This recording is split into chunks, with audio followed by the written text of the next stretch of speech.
अच्छा, तो आजकल फेसबुक एड्स पर बात करें तो काफी पैसा खर्च होता है ना। बिल्कुल। लेकिन अक्सर सुनने में यही आता है कि भाई नतीजे वो उतने अच्छे नहीं मिल रहे। नहीं। मतलब जितनी उम्मीद थी वैसा कुछ नहीं। हाँ, ये तो है।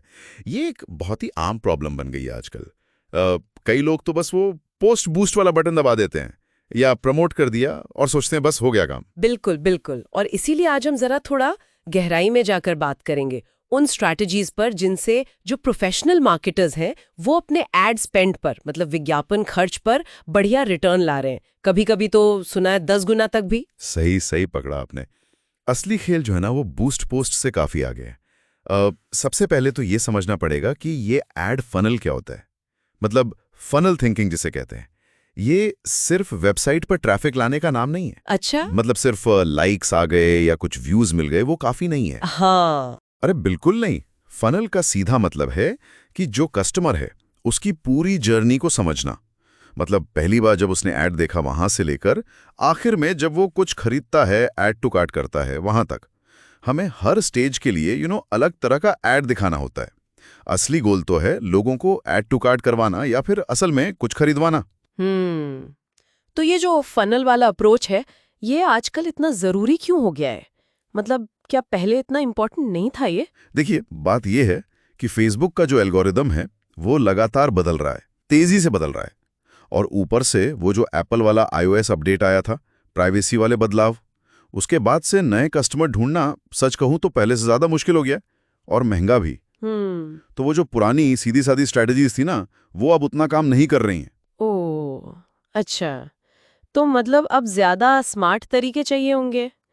जैसे कि क्या तरीके हो सकते हैं? हाँ, कई तरीके हैं। एक जो बहुत ही इफेक्टिव तकनीक है वो है रीटारगेटिंग। रीटारगेटिंग, हाँ सुना है। इसका मतलब है कि उन लोगों को दोबारा ऐड दिखाना जो पहले आपकी वेबसाइट पर आ चुके हैं या शायद आपकी ऐप यूज कर चुके हैं। हाँ हाँ, ये तो होता है। जैसे कोई चीज ऑनलाइन देखी और फिर लगता है हर जगह बस उसी का ऐड दिख रहा है। बिल्कुल वही। क्योंकि देखिए, ये लोग आपके बिजनेस में पहले ही इंटरेस्ट दिखा चुके हैं, है ना? तो उनके कस्टमर बनने के चांस ज्यादा होते हैं। और ये नए सिरे से बिल्कुल अनजान लोगों को टारगेट करने से सस्ता भी पड़ता है ज्यादातर। सही बात है। और इसके अलावा आपने शायद लुक अलाइक ऑडियंस का भी जिक्र किया था शुरू में। वो क्या चीज है? हाँ, लुक अलाइक ऑडियंस, ये भी बहुत पावरफुल है। इसमें बेसिकली फेसबुक क्या करता है कि आपके जो सबसे अच्छे मौजूदा ग्राहक हैं, मान लीजिए जिन्होंने कुछ खरीदा है या लीड्स हैं आपकी, उनके जैसे दिखने वाले, मतलब उनके जैसी आदतों वाले, इंटरेस्ट वाले नए लोगों को ढूंढता है। अच्छा। हाँ, तो ये उन लोगों तक पहुंचने का एक बेहतरीन तरीका है जिनके आपके ग्राहक बनने की संभावना ज्यादा है, क्योंकि वो आपके बेस्ट कस्टमर से मिलते जुलते हैं ना। अरे वाह, ये तो काफी दिलचस्प है। और एक और चीज थी शायद, लेयर्ड ऑडियंस। ये क्या होता है? लेयर्ड ऑडियंस, हाँ। इसमें हम क्या करते हैं कि कई सारे इंटरेस्ट या बिहेवियर, मतलब रुचियों या व्यवहारों को एक साथ मिला देते हैं, लेयर कर देते हैं। जैसे मान लीजिए आप योगा मैट्स बेच रहे हैं, तो आप सिर्फ योगा में इंटरेस्ट रखने वालों को टारगेट करने के बजाय ऐसे लोगों को टारगेट कर सकते हैं जिन्हें योगा में भी इंटरेस्ट हो और जो ऑनलाइन शॉपिंग भी करते हो और जिन्हें हेल्थ एंड वेलनेस में भी रुचि हो। समझ रहे हैं? Multiple layers. समझ गई समझ गई। मतलब आप ऑडियंस को और ज्यादा स्पेसिफिक और सटीक बना रहे हैं, निशाना और पक्का हो जाता है। बिल्कुल, एग्जैक्टली। और वो वैल्यू बेस्ड एड्स, उसका क्या मतलब है? वैल्यू बेस्ड एड्स, हाँ, ये थोड़ा एडवांस्ड है। इसमें फेसबुक उन लोगों को प्राथमिकता देने की कोशिश करता है जो सिर्फ खरीदारी ही नहीं करते बल्कि ज्यादा वैल्यू की, मतलब ज्यादा कीमत की खरीदारी कर सकते हैं।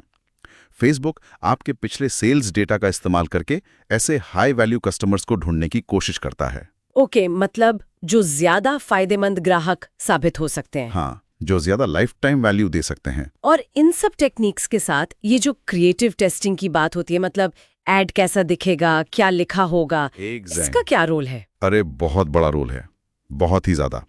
देखिए, कौन सा ऐड चलेगा, कौन सी इमेज काम करेगी, कौन सा वीडियो लोगों को पसंद आएगा, ये पहले से बताना बहुत मुश्किल है। कोई नहीं बता सकता गारंटी से। हाँ, ये तो है।